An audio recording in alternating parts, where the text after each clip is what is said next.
नमस्कार, 5 का प्रहार लेकर आपके साथ मैं हूं श्वेता त्रिपाठी। दुनिया के मंच पर भारत की मजबूत स्थिति से पाकिस्तान हर रोज परेशान है। उसके पसीने छूट रहे हैं। उसे समझ नहीं आ रहा कि आखिर करे क्या वो। अब तो इमरान के आका चीन ने भी भारत के आगे घुटने टेक दिए हैं, जिसके बाद अचानक 18 साल बाद फिर से इमरान को युद्ध विराम के जरिए शांति की याद आई। लेकिन आतंक की खेती करने वाला इमरान अगर ये सोच रहा है कि इसके जरिए वो अंतर्राष्ट्रीय मंच पर अलग चाल चल रहेगा, तो ये पैतरा इस बार काम नहीं आएगा। अगर युद्ध विराम को हथियार विराम समझा तो अंजाम बुरा होगा और होगा आतंकिस्तान पर प्रहार।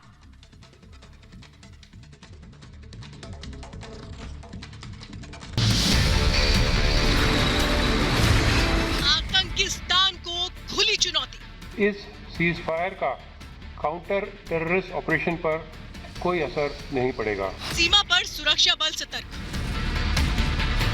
ऑपरेशन ऑल आउट पर नो ब्रेक। सीज फायर का हाथ बढ़ाकर आतंक फैलाने का मंसूबा पालने वाले पाकिस्तान को सेना की दो टूक। अगर आतंकी रास्ते पर एक कदम भी बढ़ाया तो जवाब देने के लिए तैयार हैं हम।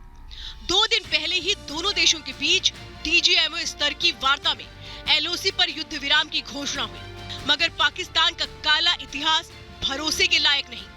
कई बार पीठ में खंजर घोंप चुका है पाकिस्तान। ऐसे में हमारे रक्षक आतंकवाद को कुचलने के लिए 24 घंटे तैयार बैठे हैं।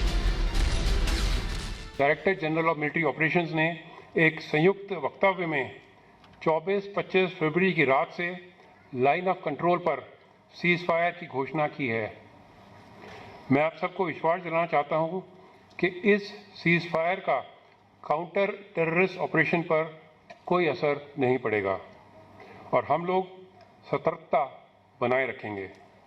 मतलब साफ है कि युद्ध विराम को आतंकियों के खिलाफ हथियार विराम समझने की भूल न करना। आतंकवाद के खिलाफ आक्रमण जारी था और जारी रहेगा। इसमें रत्ती भर भी बदलाव नहीं हुआ है। देश के दुश्मनों को जवान जहन्नुम का कंफर्म टिकट देते रहेंगे। इस सीज फायर का काउंटर टेररिस्ट ऑपरेशन पर कोई असर नहीं पड़ेगा। दुनिया के मंच पर भारत की मजबूत स्थिति से पाकिस्तान दिन रात परेशान है। इमरान का आका चीन भारत के आगे घुटने टेक चुका है।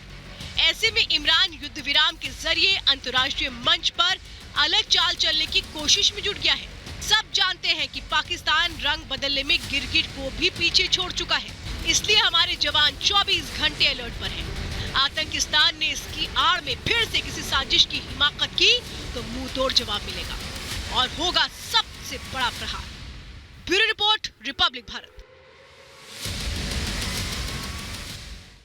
और इस वक्त खास मेहमानों का पैनल हमारे साथ जुड़ चुका है। बीजेपी से हमारे साथ इस वक्त प्रेम शुक्ला जी जुड़े। स्वागत है सर आपका। हमारे साथ मेजर जनरल जीडी बख्शी जुड़ेंगे, रक्षा विशेषज्ञ। रवनीक मान मेरे साथ जुड़ चुके हैं, राजनीतिक विश्लेषक हैं, आपका भी स्वागत है। मेरे साथ सामाजिक कार्यकर्ता भी जुड़ेंगे और इसके अलावा पाकिस्तान से हमारे साथ राजा फैजल जुड़ चुके हैं, पत्रकार हैं, पाकिस्तान से और इस्लामाबाद से जुड़े। बहुत बहुत धन्यवाद हमारे साथ जुड़ने के लिए। आरजू काजमी भी हमारे साथ इस वक्त जुड़ी है और राना एहसान अफजल भी हमारे साथ जुड़ चुके हैं। राना एहसान अफजल जी और रवनीक मान के साथ मैं जरा डिबेट की शुरुआत करती हूं।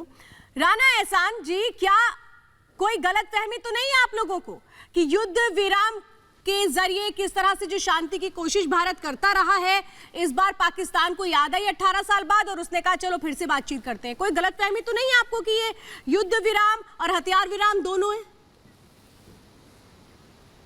देखिए, पाकिस्तान को कभी भी कोई गलत फहमी नहीं होती और सबसे ज्यादा ये पाकिस्तान जो है वो इंडिया ऑब्सेस्ड नहीं है।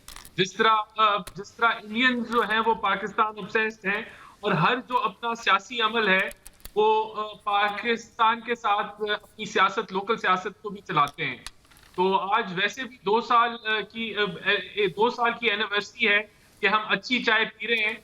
अगर मैं स्टूडियो में होता तो मैं आपको भी अच्छी चाय ऑफर करता। जरूर, हमारी चाय बहुत अच्छी है। पाकिस्तान अच्छी बात है। देखें, ये जो सीज फायर हुआ है बड़ा अच्छा अमल है। दोनों मुल्क जो हैं जिनका बॉर्डर बहुत लंबा है वहां सीज फायर रहे तो बेहतर है। उन लोकल मुकामों के लिए भी बेहतर है जो लोकल टाउन विलेजेस हैं उस इलाके के अंदर। और ये 2003 के अंदर हमारा सीज फायर पहली दफा एग्रीमेंट हुआ दोनों ममालिक में कि एलओसी के ऊपर सीज फायर मेंटेन किया जाएगा। 500 गज तक कोई किसी किस्म की कोई कंस्ट्रक्शन। आप बड़ी अच्छी बातें कर रहे हैं यहाँ पर, राणा एहसान, बड़ी अच्छी बातें आप कर रहे हैं। रमनीक, बातें तो बड़ा अच्छी करता है पाकिस्तान, लेकिन जब अमल करने की बारी आती है तो दुम दबाकर भाग जाता है। ये कह रहे हैं चाय हम पिलाते हैं। सर, चाय आप मत पिलाइए, क्योंकि आपके यहाँ जो रिवाज है चाय का वो नून चाय का है, यानी कि नमकीन चाय का है। हम मिठास पे यकीन करते हैं, आप लोगों की तरह कड़वाहट पे यकीन नहीं करते हैं। रमनीक, मुझे तो लगता नहीं कि कोई भरोसा करना चाहिए, और मुझे लगता है कि अभी भी मुगालते में है ये। इन्हें शायद ये लग रहा है कि ये तो युद्ध विराम है, इसको हम हथियार विराम साबित कर देंगे अंतर्राष्ट्रीय मंच पर।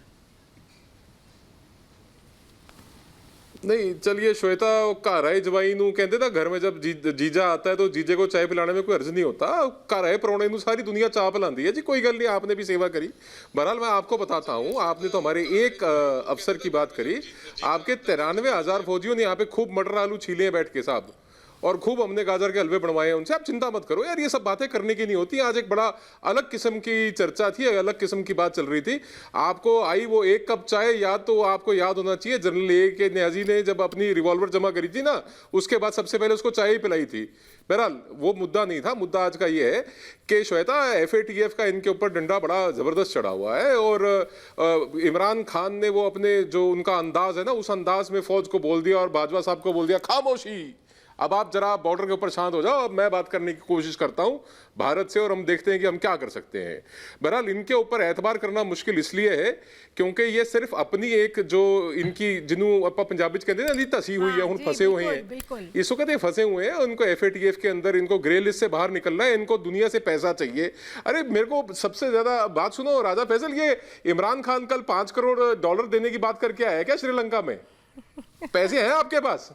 सारे दुनिया में भीख का कटोरा लेके घूमता और वहां पे कह रहा कि मैं 5 करोड़ दूंगा। कहां से दोगे भैया, तुम्हारे पास है ही नहीं जब कुछ भी।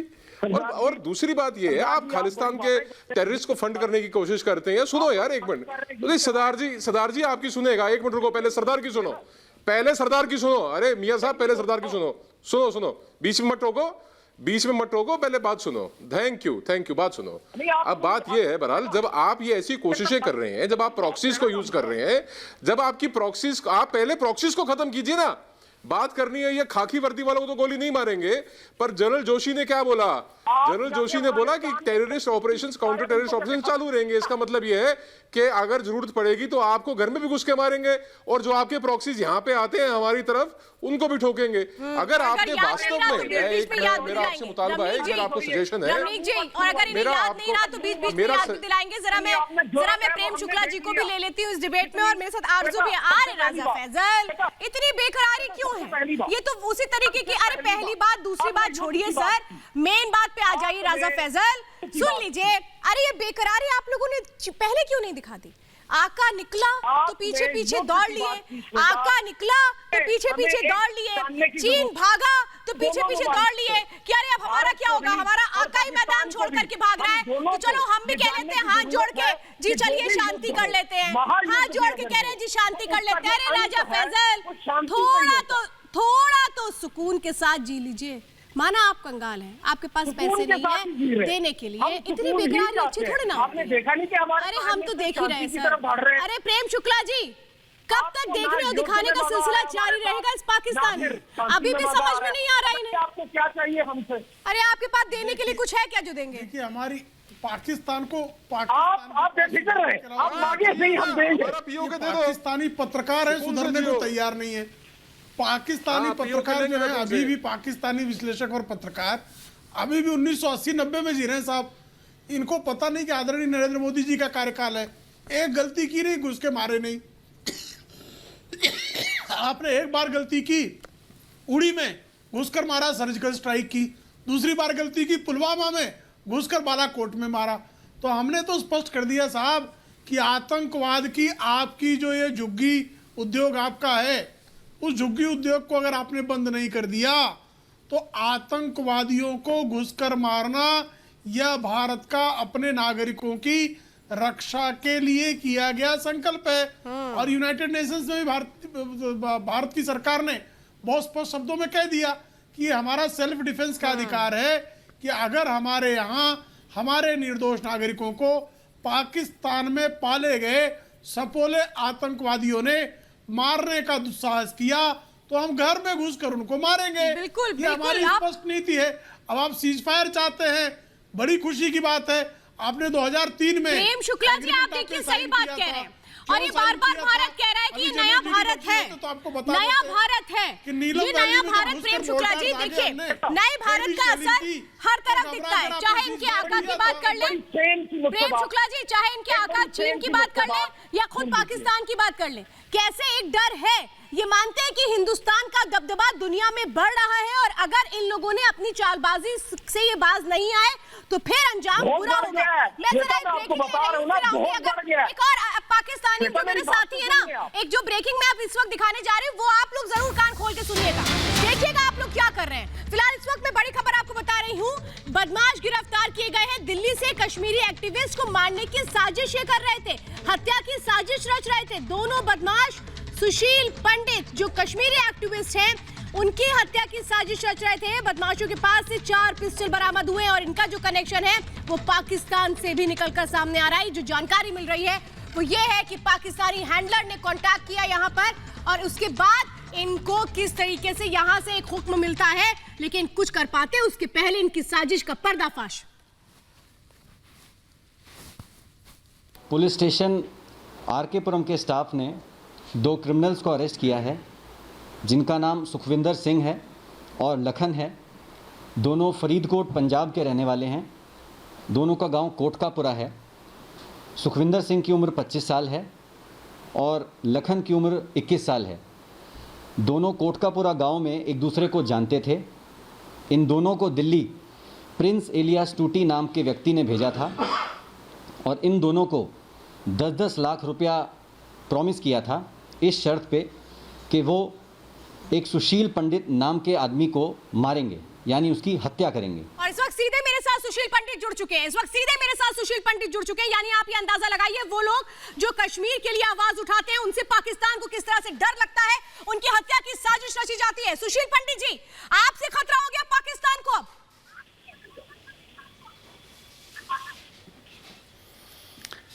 जी धन्यवाद।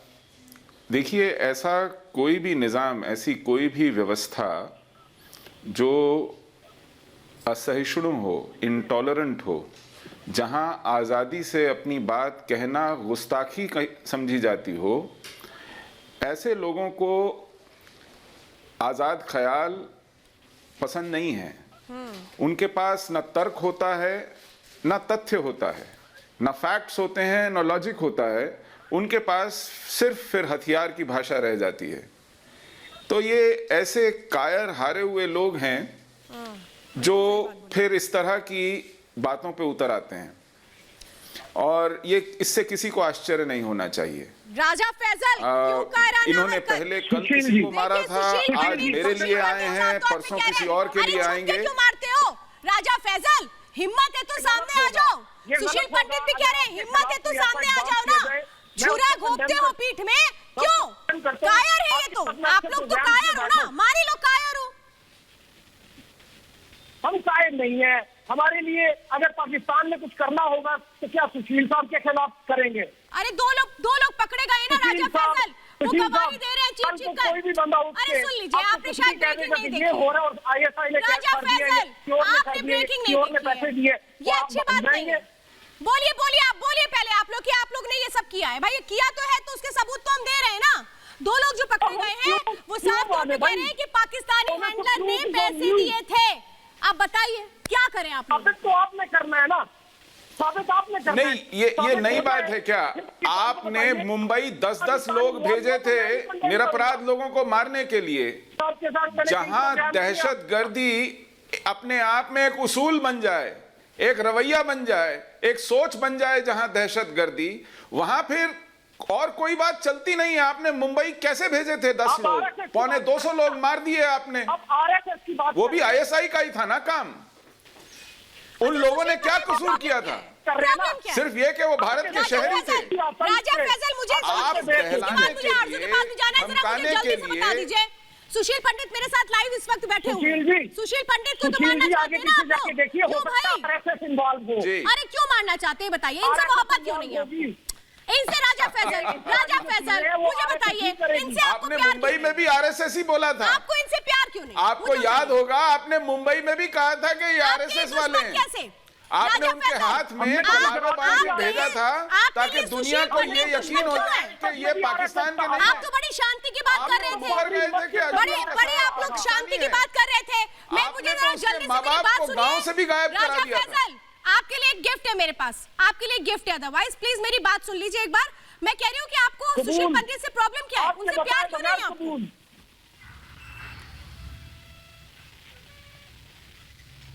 आपने गिफ्ट देना था मुझे। जी वो गिफ्ट मुझे नहीं, बताइए आपने क्या? अजमल अमीर कसाब को कब कबूल किया? इकरार कर हम लीजिए क्यों ना। कबूल करें? हाँ, कबूल क्यों करें हम?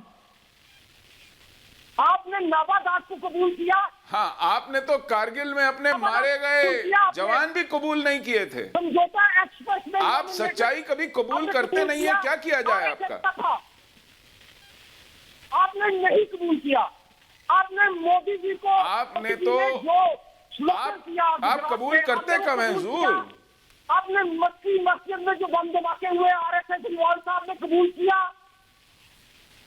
आपने बाबरी अच्छा। मस्जिद में जो कुछ हुआ आपने कबूल किया। अच्छा, तो अब आप नहीं कम किया से ना। कम, अच्छा, अब आप ये कहना चाह रहे हैं कि आप इसलिए कबूल नहीं करते कि हम आपकी कारस्तानियों को यहाँ कबूल नहीं कर रहे।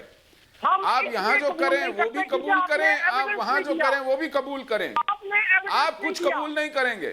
नहीं मुझे यहाँ पे लगता है आप- सुशील जी बोलिए। आप अपना झूठ हमारे सर एविडेंस मरना तो दिया है चाहते हैं। और क्या नहीं दिया? हुई आपने एविडेंस दिया ही नहीं। लीजिए आप evidence कह रहे दीजिए। हैं कि गुजरात में दंगा हुआ, एविडेंस दीजिए, evidence इसलिए दीजिए। ये मैं सब जरा आप कर आरजू रहे के हैं। पास भी ये जाऊंगी। कहना चाह रहे हैं आप? मैं जरा आरजू के पास भी जाऊंगी। जरा एविडेंस की बात यहाँ पर हो रही है ना, तो कितनी बार सीज फायर किया, उन सब की एविडेंस हम आपको दे रहे हैं। ठीक है, तो एविडेंस की बात तो मत किया करिए आप लोगों ने। मुंबई टेरर ब्लास्ट के लिए भी तो हमने आपको एविडेंस दिए थे। आपने कौन सी कार्रवाई कर दी? कौन सी कार्रवाई आप लोगों ने कर दी? FATF को कबूल पैर कांपने करते हैं। लगते हैं बाजवा के जब एयर स्ट्राइक हम करते हैं, पैर कांपने लगते हैं और आप लोग कहते हैं छोड़ दो अभिनंदन को, छोड़ दो अभिनंदन को। इतने तो आप लोग डरपोक हैं और फिर कहते हैं हमने क्या किया, हमने क्या किया। आरजू मैं आपको लेना चाहती हूँ और इसके बाद मैं प्रेम शुक्ला जी के पास जाऊंगी। आरजू मुझे ये बताइए ना कि इतने तो हमने सबूत दिया, आप लोगों ने कुछ किया नहीं। आप मुझे एक बात बहुत क्लियर बता दीजिए, युद्ध विराम को कहीं आप लोग गलत तरीके से तो नहीं समझ रहे कि नहीं हम जो काउंटर टेररिस्ट ऑपरेशन है वो भी रोक देंगे, ऐसा तो नहीं है? नहीं देखिए, अभी जो एलओसी के ऊपर जो एग्रीमेंट हुआ है, जो सीज फायर हुआ है, वो बहुत से लोगों को अच्छा नहीं लग रहा होगा और इसी वजह से हो सकता है कि आपके अपने देश से कुछ लोग इस तरह की कोई हरकत कर रहे हैं जो कि सुशील पंडित जी के ऊपर अटैक करने की बात हो रही है या कुछ भी, ताकि उस चीज को, उस बातचीत को जो हम दोनों कंट्रीज के दरमियान हो रही है उसको खराब किया जा सके।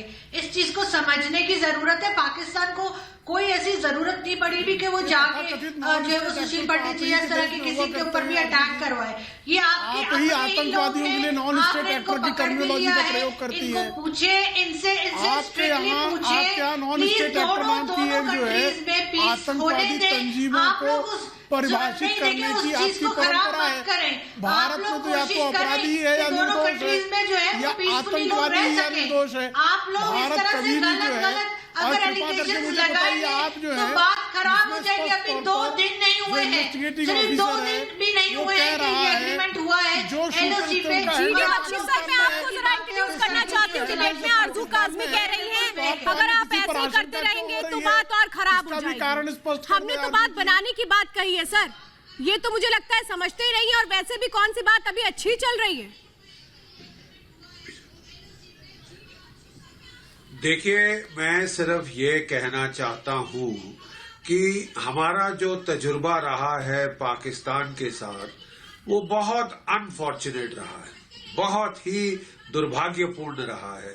हमारे प्रधानमंत्री मोदी जी खुद पिछली टर्म में पाकिस्तान गए थे, अनअनाउंस पहुंचे। वो वहां पे नवाज शरीफ की फैमिली वेडिंग में गए, उसकी मां के पांव छुए, वापस आए तो हमको जो पठानकोट का एयर अटैक मिला। उसके बाद कुछ और हमने ट्राई किया तो हमको उड़ी का अटैक मिला। फिर उसके बाद हमने ट्राई की, कुछ देर शांति रही, फिर पुलवामा में अटैक हुआ। तो साहब फिर भारत को परेशान होकर कुछ ना कुछ करना पड़ा कि ये सिलसिला खत्म किया जाए। अब पाकिस्तान जो है, मैं आपको बताऊं, अगर आप ध्यान से देखें ये पूरा सिलसिला, पिछले साल चीन ने पाकिस्तान को प्रोत्साहन देने के लिए कि वो कश्मीर में दखलंदाजी, गफलत फिर शुरू करे, ईस्टर्न लद्दाख में हमारे पे मिलिट्री प्रेशर डालने की कोशिश की थी। ये दूसरी बात है कि उल्टे बांस बरेली को पड़ गए। खुद चीन के ऊपर इतना दबाव पड़ा कि अब उसको डिसएंगेजमेंट करनी पड़ी है। और जब आका को इस तरह पिटते देखा तो पाकिस्तान ने भी सोचा कि शायद अकलमंदी इसमें है कि भारत के साथ शांति की जाए।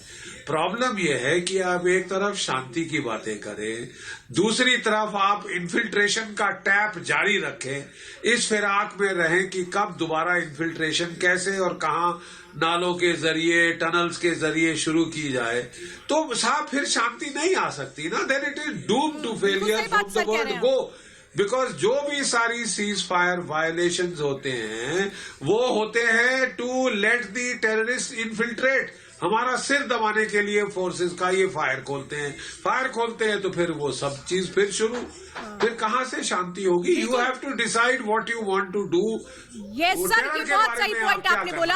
राणा एहसान अफजल, मैं जरा आपसे समझना चाहती हूँ, पहले ये समझ लीजिए कि इन बातों का मतलब क्या होता है। सीज फायर मतलब सिर्फ शब्द नहीं होता है, इसके बहुत गंभीर मायने होते हैं। 2003 में भी यही कोशिश की गई थी, लेकिन आप लोगों ने तो एक बार भी माना नहीं।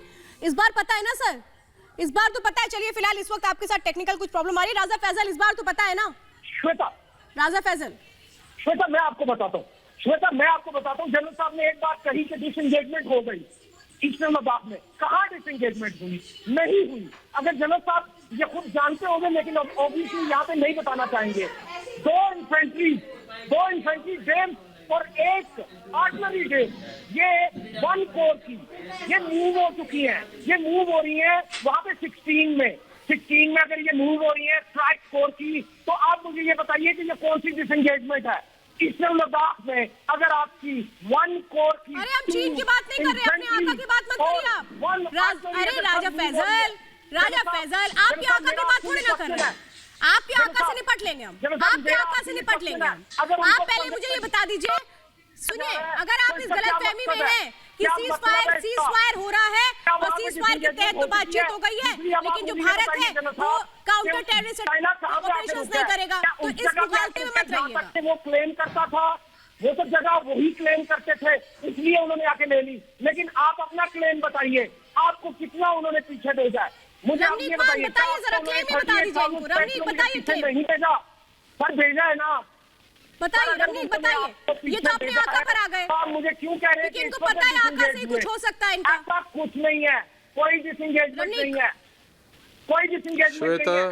इंडियन नागरिक, मैं आपको ये बताना चाहता हूँ कि आपका जो मीडिया है आपको गलत बता रहा है, क्या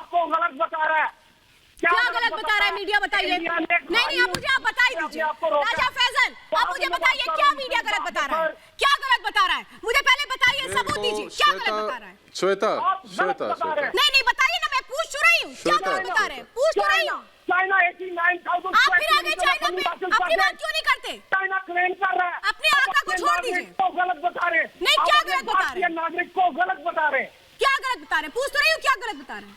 पूछ तो रही हूँ। आप बिल्कुल गलत बता रहे हैं। पूछ तो रही हूँ सर, गलत बता रहे हैं, वो वापस नहीं गए, वो जहाँ पे आए थे वहाँ पे कितना पूछोगे? कितनी बार पूछे, बोलेंगे गलत बता रहे हैं सर, तो सही यही बता देना, सही यही बता दे फिर। राणा फैजल, हो गया, सुनो अब, सुनो बहुत हो गया। अरे इसका फेडर डाउन करो भैया। सुनो राजा फैजल, सुनो, अरे सुनो भाई, अरे ओ टूटे हुए रेडियो बात सुनो, हुई या नहीं हुई सर? टूटे हुए रेडियो बात सुनो, इसका फेडर डाउन करो। श्वेता बात कहने दो, इसने बड़ी संगीन बातें करी है, मैं बताता हूँ। सुन लीजिए राजा फैजल, सही बताया जा रहा है यहाँ पे। चलिए सुनिए, अब बहुत हो गया, चलिए सुनिए अभी शांत, अच्छे स्टूडेंट्स की तरह बैठ जाइए और सुनिए रवनीक क्या कह रहे हैं। रवनीक आपको बता रहे हैं, सुन लीजिए, अब बोलिए। वो काश के कोई अकल का चश्मा होता, तुम्हारी आंखों से थोड़ा सा ऊपर लगाते हैं हम। और ये जिनकी बात कर रहे हो ना, वो जवाहरलाल नेहरू थे जिन्होंने पार्लियामेंट में कहा था कि not a blade of grass grows, और वो तुम्हारे सिर पे भी कुछ नहीं उगता। सुनो मेरी बात को, पहले चुप करके सुनो चुप करके। ईस्टर्न लद्दाख से चाइना दौड़ के गया है, चल के नहीं, दौड़ के गया, भाग के गया वहां से। और सुनो दूसरी बात, तुम्हारे स्कार्दू में बैठा है चाइना, निकाल लिया तुमने। अरे गंजे बात सुनो, अरे चिल्लाओ मत, गंजे बात सुनो, तुमने निकाल लिया स्कार्दू से। स्कार्दू पे बैठा चाइना, तुम्हारा स्कार्दू एयरबेस वहां बैठा चाइना। और दूसरी बात सुनो, कायर हो तुम, कायर हो तुम। 48 में तुमने कबायली घुसाए, कायर हो तुमने 63 के बाद अक्षय चिन्ह चाइना को सौंपा, कायर हो तुम। 99 में, अरे चुप करके सुनो, 93 में तुमने बॉम्बे में बम ब्लास्ट करवाए अपने लोग बेच के, कायर हो तुम। 99 में तुमने अपने फौजियों की लाशें लेने से मना किया, कायर हो तुम। और तुम्हारे कायराना, तुम कायर पता कब से हो? तुमने जब डर में आके, सुनो चुप करके राजा फैजल, तुम कहीं ना कहीं राजपूत हो गए पुराने। जब तुम्हारे बाप दादाओं ने दबाव में आके इस्लाम कबूल किया, तब से तुम कायर हो। और तुम्हारा पूरा मुल्क कायरों का मुल्क है। कोई तुम्हारे यहाँ पे कोई एक ऐसा आदमी नहीं है, तुम्हारे पठानों को छोड़ के, बलोचों को छोड़ के, तुम लोग सब तलवार के जोर पे तुम कायर हो। तुमने अपना मजहब छोड़ा। मैं प्राउड सिख हूं, हम हिंदुस्तानी प्राउड है। हमने अपना मजहब नहीं छोड़ा, हमने अपना मुल्क नहीं छोड़ा। तुमने मुल्क भी छोड़ा, तुमने मजहब भी छोड़ा। तुम्हारी पूरी की पूरी कौम कायरों की कौम है। तुमने अकबर खान बुख्ती को मारा, तुम कायर हो, तुम्हारी कौम कायरों की है। तुम यहाँ बैठ के मुझे बताओगे कि चाइना इतना घुस गया, चाइना उतना घुस गया? तुमसे संभला अक्षय चिन्ह क्यों दिया चाइना को? कायर तुमने अपना मजहब क्यों छोड़ा? कायर तुम्हारे अकल होता, कोई अकल का चश्मा होता श्वेता, बिल्कुल। इसके सिर के ऊपर लगाते इसको थोड़ी अकल आती। डिबेट में जीडी बख्शी सर, बात सुनो, और मैं चाहती हूँ जीडी बख्शी सर इस बात का जवाब दीजिए। मुझे ऐसा लगता है कि इनको अपने आका से इतना डर लगता है, शायद आका ने कह दिया होगा कि आज जाकर यही बोलना। आका भी पीछे हट गया, अब तो भी अपनी बात को ये क्यों नहीं समझते सर कि आतंकी वारदातों को इन्हें कम करना पड़ेगा। अगर हरकतें की तो फिर भारत जवाब देगा। इसका सीज फायर से कोई मतलब नहीं है। थोड़ा सा बादाम का तेल सिर पे लगाओ। जीडी बख्शी सर, अकल आएगी तुम्हारे को। जीडी बख्शी सर, देखिए साहब, मैं माफ कीजिए, मैं कहना ये चाहता हूं कि पाकिस्तान के सुर इतने बदले क्यों लग रहे हैं? क्योंकि पिछले साल इनका आका चीन ईस्टर्न लद्दाख पे चढ़ आया पाकिस्तान को ये कहने के लिए, ना डरो, मैं हूं ना, मैं संभाल लूंगा अगर भारत तुम पे फिर चढ़ा। आप करो जो गफलत चीन में आप कर रहे थे, आप रुक क्यों गए? आप घबरा क्यों गए? ये कहने के लिए इनका आका चीन ने ईस्टर्न लद्दाख पे चढ़ाई की थी। प्रॉब्लम ये है साहब कि लेने के देने पड़ गए ना। हिंदुस्तान की फौज कोई चूड़ियां डाल के तो बैठी नहीं है, लेने के देने पड़ गए हैं। जिस स्पीड में उन्होंने डिसएंगेजमेंट करी है पोंगोंग सो के इलाके में, साहब हम तो हैरान हो गए, हम सारे मिलिट्री वाले हैरान हो गए हैं कि सर्दी में कि जो पटाखे की सर्दी पड़ती है लद्दाख में, एक विंटर लगानी पड़ी पीएलए को, उसकी हालत खस्ता हो गई है। डेस्परेट है डिसएंगेज करने के लिए। अपने दादा, अपने आका का ये हाल देख के ये तो लाजमी है कि पाकिस्तान की डोम की तरह ट्वीट करेगा। अरे जब तुम्हारा आका, जब तुम्हारा पहलवान पिट गया, अरे साहब जब पहलवान पिट गया आपका, अभी तक तो आप लोग को याद आई नहीं अचानक आप किस खेत की बोली है? डर से कोई डर नहीं, कोई हो ये बदले सुर का क्या जो राज क्या है? ये बदले सुरों का राज है कि आका पिट गया। इनका चैंपियन चीन आया था जो बचाने, वो भी मार खा के वापस जा रहा है। अगर अभी भी बाज नहीं आए तो अब इसी तरीके से पिटते रहेंगे, ये भी समझ लीजिए। सुन लीजिए कान खोल करके इस बात को भी। राना एहसान अफजल, सबसे पहले तो जो सीज फायर होता है ना, वो वन साइडेड नहीं होता, वो म्यूचुअल कंसेंट के साथ होता है। तो इसका ये मतलब है कि सीज फायर जो है वो दोनों कोई सीज फायर नहीं हुआ, डिसएंगेजमेंट हुआ है। अच्छा, दूसरी डिसएंगेजमेंट हुआ है ना जी। तो दूसरी चीज ये कि यहाँ कहा गया कि फैटफ के अंदर पाकिस्तान फंस गया है। कोई फैटफ के अंदर पाकिस्तानी फंसा, हमने 90% से अबव कंप्लायंस कर दी है। उसके अंदर इंशाल्लाह ताला हम नेक्स्ट जो उसके टॉक्स होंगे फैटफ के, उसमें हम व्हाइट लिस्ट के अंदर आ जाएंगे। बाकी ये कहा गया कि पाकिस्तान श्रीलंका को क्या दे सकता है, पाकिस्तान तो खुद भूखा है। तो अगर आप सिर्फ पॉवर्टी लाइन का जो है वो दोनों मुल्कों का मुताला कर लें तो 68% पॉवर्टी लाइन से नीचे इंडियन कम्युनिटी रह रही है, इंडियन पॉपुलेशन रह रही है। पाकिस्तान में पॉवर्टी लाइन 28% से नीचे है। तो अल्हम्दुलिल्लाह हमारे बहुत बेहतर हालात हैं। और ये यू आर सिक्स्थ। ये स्टैटिस्टिक्स मेरे अपने भी बनाए हुए, ये फिगर जो है इसको आप गूगल कर लें तो आपको ये फिगर्स मिल जाएंगे। नंबर 4 कौन सा मुल्क है? अच्छा, तीसरी चीज आपने इन्फिल्ट्रेशन की बात की। $596 बिलियन कभी सुना है तुम्हारे तस्वुर में है? आपने इन्फिल्ट्रेशन की बात की। $596 बिलियन इंडिया के फॉरेक्स रिजर्व है। सरदार जी दुनिया में नंबर 4 पे है भारत। जवाब आप दे दीजिएगा। अरे नंबर 4 पे है भारत। कौन है भिखमंगा मुल्क? क्या पॉवर्टी कर रहे हो? अपने कभी तुम घर में बैठ के सुनो, मदरसों में बैठ के कॉपियां छाप लेते हो तुम लोग। मत बात करो, आपके पल्ले कुछ नहीं है। मेरी बात सुनो, दहशतगर्दों के अलावा, गधों के अलावा तुम्हारे पास कुछ नहीं है। तुम्हारे पास वो नमक है। सुनो, आप वो नमक बेचते हैं। सुनो मेरी बात। अरे भैया बात सुनो, आप नमक बेचते हो। नहीं, आप कैसे कह रहे हो कि भारत भिखारियों का मुल्क? आप कैसे कह रहे हो? पॉवर्टी में बहुत आगे हो आप हमारे से, हैप्पीनेस फैक्टर में बहुत आगे हो आप हमारे से। कहाँ हो साहब? आप कैसी बातें कर रहे हो? तो बहुत अच्छे हैं सर, बलोचों को पूछिए ना, बलोचों की हैप्पीनेस पूछ लो एक बार। सब कुछ है तो फिर क्यों डरते हो? जब एफटीआई करता है ब्लैकलिस्ट में डालने की तैयारी आपके पास तो सब कुछ है। आप तो करोड़पति हैं, आपके पास तो माला माल है, आपके पास तो इतना पैसा है। फिर आप इतना क्यों डरते हैं? गधे बेच के पैसा कमा ले रहे हैं, ठीक है, मानते हैं आपकी बड़ी मजबूरियां हैं, कोई बात नहीं। फिर इतना क्यों डरते हैं? बात की आप तो भाई बहुत पैसे वाले देश है। मुझे लगता है कि सबसे ज्यादा पैसा जो लगता है दुनिया में आप लोगों के पास है, तो फिर डर किस बात का? बेचिए गधे। देखें, आपने बात की कि इन्फिल्ट्रेशन पाकिस्तान करता है, तो मेरे ख्याल से इंडिया को इस चीज की जरूरत है कि वो अपनी गिरेबान में झांक के देखे। आपने 2 साल ह्यूमन राइट्स वायलेशन की इंतहा की, पूरे एक इलाके को आपने जेल में तब्दील कर दिया। को लेना चाहती हूं। करना पड़ा? मैं प्रेम शुक्ला जी को बहुत देर से इंतजार कर रहे हैं। प्रेम शुक्ला जी, इस घिसे पिटे डायलॉग से कभी आवाज आएंगे? इस घिसे पिटे डायलॉग से कभी आवाज आएंगे? पूरी दुनिया ये मानती है कि कश्मीर में कोई ज्यादती नहीं हो रही, लेकिन पाकिस्तान को अपना घर नजर आता नहीं है। जब देखो पहुंच जाते हैं कश्मीर का रोना रोने। अभी ये जो 2 बंदे आपने दिखाए, सबसे पहले सुनो, अभी जो 2 बंदे दिखाए, सुनो अरे मत दिखाइए राजा फैजल अपनी नाकामियों का उदाहरण मत दो। का कुछ भी हो, हमें ये आपके डॉक्यूमेंट देखने में दिलचस्पी नहीं है। फैजल, जम्मू एवं कश्मीर जहाँ पर लोकतांत्रिक ढंग से पंचायतों का चुनाव होता है, डीडीसी का चुनाव होता है, वहां जाती हो रही है, साफ जाती हो रही है। पाकिस्तानी कर रहे हैं, कहाँ पे कर रहे हैं? बलूचिस्तान में कर रहे हैं। कहाँ कर रहे हैं? सिंध में कर रहे हैं। कहाँ कर रहे हैं? आप पूरा दुनिया में एक देश दिखा दीजिए जो अपने ही देशवासियों पर ड्रोन से विस्फोटक बरसाता हो। ये पाकिस्तान है।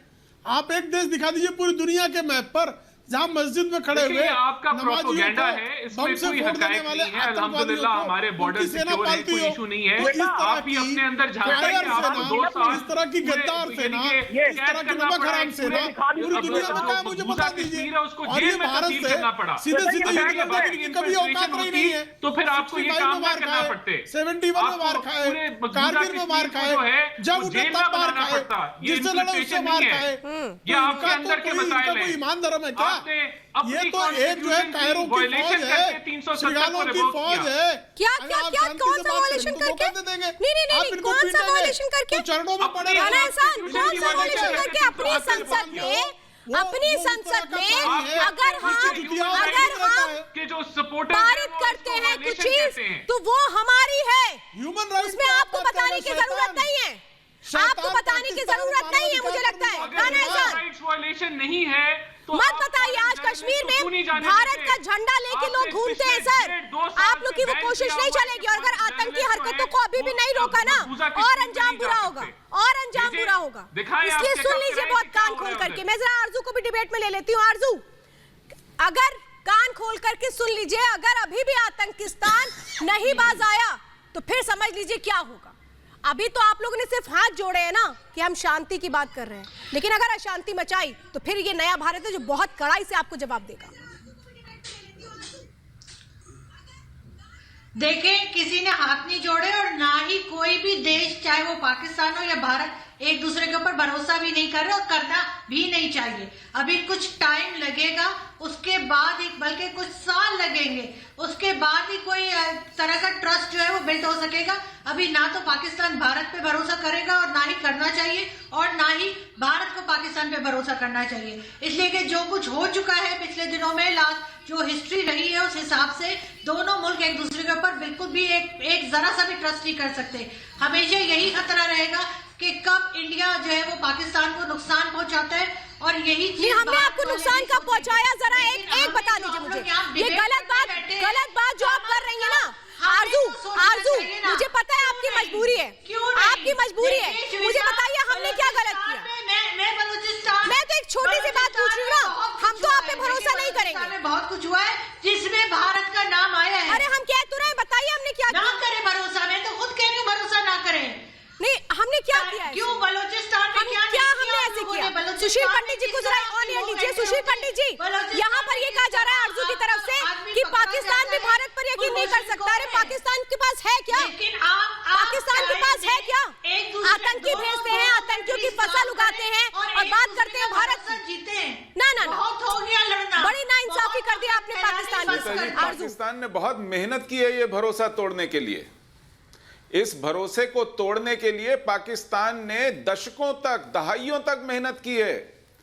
ये जब हमारी संसद पर हमला करने भेजते हैं लोग, ये जब लाहौर बस यात्रा के जवाब में कारगिल में अपनी लोग तैनात कर देते हैं, हमारी जमीन पर चढ़ दौड़ते हैं, ये लोग जब मुंबई में 10-10 हथियारबंद दहशतगर्द भेज देते हैं निर्दोषों को मारने के लिए, ये लोग जब पुलवामा करते हैं, उड़ी करते हैं, तब ये भरोसा तोड़ते हैं। नरेंद्र मोदी गए पाकिस्तान 25 दिसंबर को उनके एक कार्यक्रम में शिरकत लेने के लिए, उनको बधाई देने के लिए, और हफ्ते भर के अंदर इन्होंने पठानकोट कर डाला। इन्होंने कब भरोसा नहीं तोड़ा। तो आज अगर ये रोना रो रहे हैं कि हम इन पर भरोसा नहीं करते, हमारे पास दसियों कारण है भरोसा न करने के। इनकी नीति दहशतगर्दी पर आधारित है। इनका पूरा सिफारत खाना जो है वो दहशतगर्दी की बिना पर चलता है। रिपोर्ट कार्ड मांग रही थी ना, दे तो दिया सुशील पंडित जी ने। इन्होंने अपने यहाँ दाऊद को रख रखा है, इन्होंने अपने यहाँ हाफिज सईद को रख रखा है, इन्होंने अपने यहाँ अजहर महसूद को रख रखा है, जिन लोगों को भारत की अदालतें ढूंढ रही हैं और लौटाना नहीं चाहते, झूठ बोलते हैं कि ये हमारे यहाँ नहीं है। बलोचिस्तान में आप ईरान से एक आदमी अगवा करके ले आए, उस आदमी को आपने झूठ मूठ ये कहला दिया कि इसको आपने बलोचिस्तान से पकड़ा है। ईरान के लोगों ने कहा कि इसे हमारे यहां से ले गए।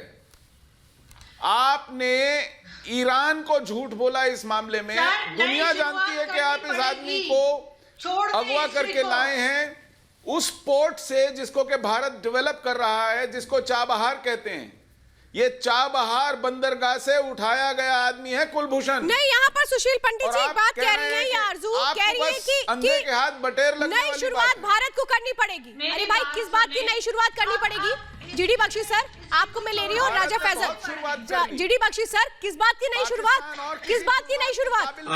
हम तो हमेशा शांति की बात करते रहे, हम तो हमेशा कहते रहे कि आप आतंकवाद को खत्म कीजिए। नहीं है जी GD Bakshi sir. Thank you. मैं कहना चाहूंगा कि मैं आरजू काजमी बिटिया से पूरी तरह से सहमत हूं। पहली बार मैं पूरी तरह से सहमत हूं। We can not trust Pakistan. वो बिल्कुल सही फरमा रही है, बिल्कुल सही फरमा रही है, बिकॉज कथनी और करनी में बहुत फर्क है। और अब हम ये नहीं सुनेंगे कि आप क्या कह रहे हैं। We will watch what you do. The root cause of the problem, जो रूट कॉज है वो है टेररिज्म। बिल्कुल सर, सही आपने कहा कि टेररिज्म अपनी जड़ों को सुधारना होगा। पाकिस्तान का टेररिज्म का इस्तेमाल as an instrument of state policy. Exactly sir, exactly sir. ये रवैया ब्रेकिंग लेनी होगी सर। मैं यहाँ पे रोक रही हूँ आपको जीडी बख्शी सर। आपने लेकिन बिल्कुल सही बात कही कि अगर पाकिस्तान अपनी जड़ों को नहीं ठीक करता है तो फिर हम उसे ठीक कर देंगे। फिलहाल एक ब्रेकिंग इस वक्त मैं बता दूं आपको, राम मंदिर निर्माण के लिए 2100 करोड़ रुपए से ज्यादा की निधि समर्पण हो चुकी है। रामलला के खाते में आए 2100 करोड़ रुपए। निधि समर्पण के जरिए जुटाए गए हैं 2100 करोड़ रुपए और ये अभियान था जिसका आज आखिरी दिन था। और देखिए किस तरह से लोगों ने बढ़ चढ़ के हिस्सा लिया इस अभियान में। लोगों ने जिस तरीके से जो दान दे सकता था उसने वो किया। और अगर कुल राशि की बात करें तो 2100 करोड़ रुपए इकट्ठा हो चुके हैं, क्योंकि इस राशि को लेकर भी सवाल उठाए जा रहे थे। लेकिन राम भक्तों ने किस तरह से राम मंदिर की भव्यता को देखने के लिए जो राशि समर्पित की है वो 2100 करोड़ रुपए है। पूरे देश के लोगों ने इसमें बड़ी उत्सुकता के साथ जानकारी प्राप्त की, उत्साह के साथ समर्पण भी किया। कल तक का जो आंकड़ा मुझे पता है उसके अनुसार हम 2100 करोड़ रुपयों से अधिक इस अभियान से प्राप्त कर चुके हैं।